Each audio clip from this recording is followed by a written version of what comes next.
এই আগামী 12 তারিখে যে নির্বাচন, এটা যেন সুষ্ঠু, শান্তিপূর্ণ এবং উৎসবমুখর হয়, এই জন্য কী কী প্রস্তুতি তাদের থেকেও আমরা জানলাম, এবং তাদের যে দুই একটা ছোটোখাটো সমস্যা আছে এটা কীভাবে সমাধান করা যায় এগুলো আলোচনা হয়েছে। এখানকার যে তাদের প্রস্তুতি খুবই ভালো, তাদের এখানকার প্রস্তুতি খুবই ভালো।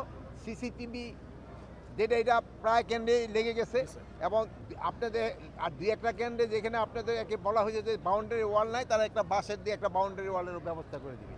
তাদের প্রস্তুতি কোনো ভালো, এবং এই নির্বাচন খুব শান্তিপূর্ণভাবে হয়ে যাবে। টোটাল বাংলাদেশের জন্য 1 লক্ষ সেনাবাহিনী থাকবে, 5,000 নেভি সদস্য থাকবে, 3,500 এয়ারফোর্সের সদস্য থাকবে, বিজিবির প্রায় 37,000 বিজিবি সদস্য থাকবে, কোস্টগার্ডের প্রায় 4,500 মতো কোস্টগার্ড থাকবে, পুলিশের প্রায় 1.5 লক্ষের মতো পুলিশ থাকবে, র্যাবের প্রায় 9,000-এর মতো র্যাবের সদস্য থাকবে, এবং সবচেয়ে এখানে গুরুত্বপূর্ণ ভূমিকা পালন করবে হলো আনসারের সদস্য সংখ্যা থাকবে প্রায় 5 লক্ষের উপর। সহিংসতা এখানে কোনো সম্ভাবনা নাই। ইলেকশন খুব পিসফুল হয়ে যাবে। এখানে অবৈধ অস্ত্র কিন্তু প্রতিনিয়তই উদ্ধার হচ্ছে, এবং নির্বাচনটা খুবই শান্তিপূর্ণভাবে হবে, উৎসবমুখরভাবে হবে, পিসফুলি হবে।